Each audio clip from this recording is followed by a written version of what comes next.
The story of the SR-71 Blackbird begins not with speed, but with fear. Fear of surprise, fear of blindness, and fear of nuclear war. In the years following World War II, the United States and the Soviet Union entered a confrontation unlike any before. The Cold War was not fought primarily with armies on battlefields, but with information. Knowing what the enemy was doing, where bombers were based, where missiles were hidden, how quickly forces could mobilize, became a matter of survival. Intelligence was no longer a supporting function. It was a strategic weapon. In the late 1940s and early 1950s, the United States relied heavily on high-altitude reconnaissance aircraft to peer behind the Iron Curtain. At the time, altitude was considered protection. The higher an aircraft flew, the safer it was believed to be. This assumption would soon be shattered. The U-2 reconnaissance plane initially appeared to confirm American confidence. Flying above 70,000 feet, it could photograph vast areas of Soviet territory with little fear of interception. For several years, it operated almost with impunity. But technology does not stand still, especially in a rivalry defined by survival. By the late 1950s, Soviet air defenses had improved dramatically. Radar systems became more capable, surface-to-air missiles more precise. In 1960, the illusion of safety collapsed when a U-2 piloted by Francis Gary Powers was shot down over Soviet territory. The incident was a shock. It proved that altitude alone was no longer enough. The United States faced a crisis. It still needed intelligence, perhaps more than ever. But traditional reconnaissance aircraft were now vulnerable. Satellites were in their infancy and unreliable. Something new was required, something so fast and so high-flying that interception would be impossible. The solution did not come from conventional military thinking. It came from a small, secretive group inside Lockheed, known as the Skunk Works, led by legendary engineer Clarence Kelly Johnson. Johnson had already built unconventional aircraft before, but what he was now asked to do went beyond anything attempted in aviation history. The requirement was radical: an aircraft that could fly higher than any interceptor, faster than any missile, and survive over the most heavily defended airspace on Earth. Not stealth. Stealth did not yet exist in practical form, but speed and altitude as absolute defense. From this requirement emerged a design philosophy that bordered on the impossible. The aircraft would need to cruise at more than 3 times the speed of sound. At such speeds, friction with the air would heat the skin of the aircraft to hundreds of degrees. Conventional aluminum would melt. Engines would operate in regimes never tested before. Fuel would behave differently. Everything about flight would change. The result was the A-12 program, a predecessor to the SR-71, developed in total secrecy. Even within the US government, knowledge of the project was tightly compartmentalized. The aircraft that emerged looked alien: long, sharp, black, with Chinese instead of wings, and engines integrated into the fuselage in a way never seen before. The color black was not for intimidation, but for physics. Black paint helped dissipate heat. The aircraft leaked fuel on the ground because it was designed to seal only once the metal expanded at speed. Pilots wore pressure suits more like those of astronauts than aviators. Every mission pushed the limits of human endurance and mechanical possibility. Speed became the aircraft's shield. Rather than avoiding detection, the concept accepted it. The Blackbird would be seen on radar, but nothing could reach it. When missiles were launched, the response was simple: accelerate. Time and again, enemy defenses tried and failed. The aircraft did not need to fight. It simply outran danger. As the program evolved, the SR-71 emerged as the ultimate expression of this philosophy. Designed for strategic reconnaissance, it carried no weapons. Its mission was to see everything and be touched by nothing. It flew along the edges of hostile airspace, and sometimes directly over it, gathering intelligence critical to U.S. national security. The existence of such an aircraft fundamentally altered the balance of the Cold War. It denied adversaries secrecy. It reduced the risk of surprise attack. It provided decision-makers with information that could prevent escalation or prepare for it. Yet even as the SR-71 entered service, controversy followed.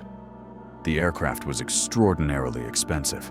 It required specialized maintenance, unique fuel, and a massive logistical effort. Critics questioned whether satellites could replace it. Others argued that no plane could remain invulnerable forever. But for the men who flew it and the strategists who depended on it, the value was clear.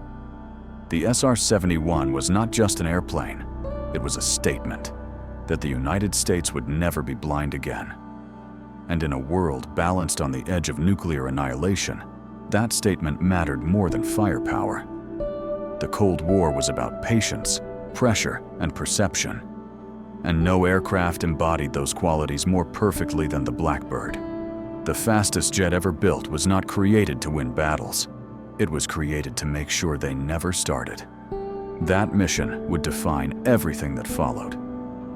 When the SR-71 Blackbird entered operational service in the mid-1960s, it immediately occupied a category of its own. There was no comparable aircraft anywhere in the world. It was not a bomber, not a fighter, and not a conventional spy plane. It was a strategic reconnaissance platform built around a single idea: absolute survivability through speed and altitude. From its earliest missions, the Blackbird demonstrated how radically different it was from anything that had flown before. Taking off underpowered and heavy with fuel, the aircraft would climb gradually, accelerating only after reaching altitude. Once it passed Mach 2 and continued toward Mach 3, the airplane transformed. The airframe expanded from heat, sealing fuel tanks. The engines transitioned into a hybrid mode that blurred the line between turbojet and ramjet. At cruise, the SR-71 was less an airplane than a controlled hypersonic system. The missions themselves were unlike anything flown by previous reconnaissance aircraft. Blackbirds operated along the edges of hostile airspace and, in certain cases, directly over it. They photographed missile sites, air bases, naval movements, and troop concentrations.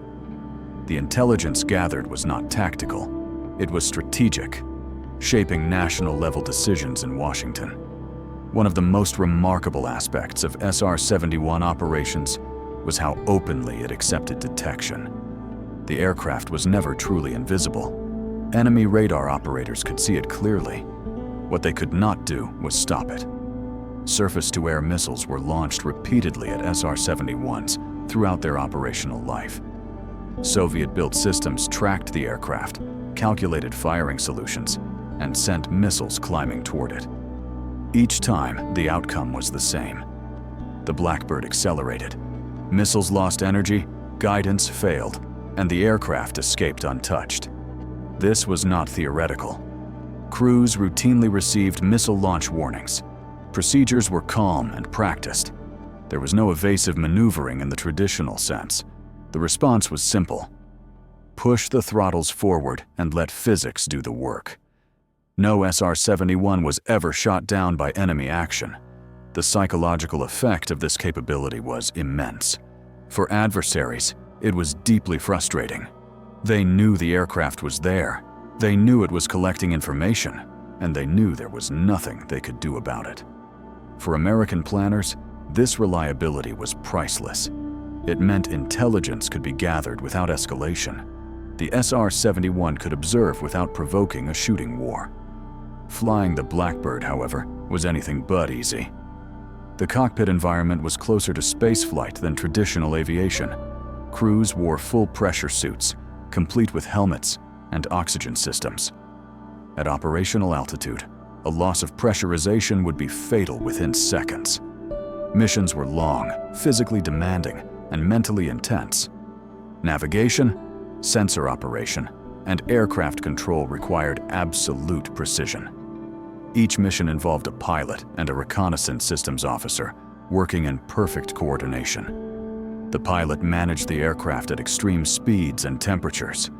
The RSO controlled cameras, sensors, and electronic intelligence systems. Together, they operated one of the most complex machines ever built. Maintenance was equally demanding. The Blackbird required specialized fuel that resisted ignition at high temperatures. It consumed enormous resources and required a dedicated support infrastructure. Turnaround times were long, and every flight pushed the airframe closer to its limits. This was not an aircraft that could be surged or improvised. It demanded perfection every time. Despite these challenges, the SR-71 quickly proved its worth. During crises around the world, it was often the first asset tasked to gather information.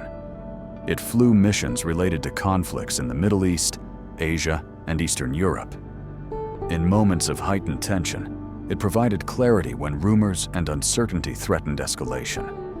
One of the aircraft's greatest strengths was speed of response. Unlike satellites, which followed predictable orbits, the SR-71 could be launched on demand and repositioned quickly. It could cover vast distances in a single mission, collecting intelligence across multiple regions in hours rather than days. This flexibility gave it a unique role even as space-based reconnaissance matured. Yet the Blackbird's very success sowed the seeds of future debate. Its cost was immense. Each flight hour required significant funding, manpower, and preparation. As satellite technology improved, critics increasingly questioned whether such an expensive aircraft was still necessary. Could machines in orbit replace a jet that flew at the edge of the possible? For those who relied on the SR-71, the answer was no. Satellites could see much, but not everything. They could not adapt in real time. They could not change course based on unfolding events. The Blackbird offered something satellites could not: discretion combined with immediacy.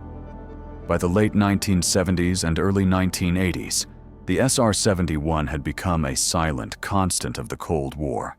It flew without fanfare, without publicity, and without loss.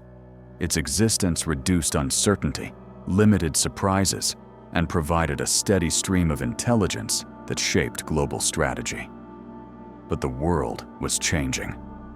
As the Cold War began to thaw and new technologies emerged, pressure mounted to reassess the role of manned reconnaissance aircraft. Budget constraints, shifting priorities, and faith in space-based systems all pointed toward a future where the Blackbird might no longer be needed. The question was no longer whether the SR-71 worked. It clearly did. The question was whether the world would still choose to pay for perfection or accept something merely adequate. That question would define the final chapter of the Blackbird story. By the late 1980s, the world that had given birth to the SR-71 Blackbird was beginning to change. The Cold War, which had defined global politics for nearly half a century, was slowly losing its grip. Tensions between the United States and the Soviet Union eased, arms control agreements were signed, and the prospect of large-scale confrontation began to recede. In this new environment, questions emerged that would have been unthinkable a decade earlier. Did the United States still need the fastest reconnaissance aircraft ever built? The Blackbird itself had not become obsolete. In fact, it remained unmatched. No interceptor could catch it. No missile could reach it. No alternative system could fully replicate its combination of speed, flexibility, and survivability. Yet military decisions are not made in a vacuum. They are shaped by budgets, politics, and perceptions of future threats. By this time, reconnaissance satellites had matured significantly. They offered persistent coverage without risking pilots or aircraft. They did not require exotic fuel, massive maintenance crews, or specialized bases. From a budgetary perspective, satellites appeared more efficient and politically easier to justify. To many decision-makers, the future clearly belonged to space-based intelligence. This shift in thinking placed the SR-71 in an uncomfortable position. It was a masterpiece of engineering, but also a symbol of an earlier era. Its operational costs were high. Each mission required careful planning and extensive support. In a period of shrinking defense budgets, the Blackbird became an easy target for cuts, despite its unique capabilities. In 1989, the U.S. Air Force retired the SR-71 from service. The decision shocked many within the intelligence and aviation communities. Pilots, engineers, and analysts argued that satellites could not fully replace the Blackbird's ability to respond rapidly to emerging crises. They warned that the United States was giving up a capability that no other nation possessed and might never regain. Almost immediately, events seemed to validate those concerns. In the early 1990s, new regional conflicts and intelligence requirements exposed gaps in reconnaissance coverage. Satellites could not always provide timely data. Their orbits were predictable. Weather could obscure targets. The need for rapid, flexible intelligence returned, and with it, renewed interest in the SR-71. In a rare reversal, the aircraft was briefly brought back into service in the mid-1990s. This return underscored a key truth about the Blackbird. Whenever uncertainty increased, decision-makers wanted it back. Yet the reprieve was temporary. Advances in satellite technology continued, and institutional momentum favored unmanned and space-based systems. By the end of the decade, the SR-71 was retired permanently. Its final flight marked the end of an era. No replacement was announced. No successor was unveiled. The United States quietly accepted that the Blackbird represented a peak that might never be reached again. The combination of political will, technical daring, and strategic necessity that created the SR-71 was unlikely to be repeated in the same form. Yet, retirement did not diminish its impact. The SR-71 left behind more than records. It reshaped how engineers thought about high-speed flight, materials science, propulsion, and systems integration. Technologies developed for the Blackbird influenced later aircraft, spacecraft, and even civilian applications. Its legacy lived on in ways that were often invisible but profound. Culturally, the Blackbird became something rare in military history. A universally admired machine. Pilots revered it. Engineers spoke of it with awe. Even former adversaries acknowledged its brilliance. Stories of its missions, its speed, and its invulnerability became legend, passed down through generations of aviators. Perhaps most importantly, the SR-71 redefined the relationship between air power and intelligence. It demonstrated that information could be as decisive as weapons, and that gathering it quickly and reliably could prevent wars rather than provoke them. In this sense, the Blackbird was not a tool of aggression, but a stabilizing force. As of today, the SR-71 remains unmatched. No aircraft has surpassed its sustained speed. No manned platform has combined its altitude, range, and survivability. While rumors occasionally surface about secret successors, none have been confirmed.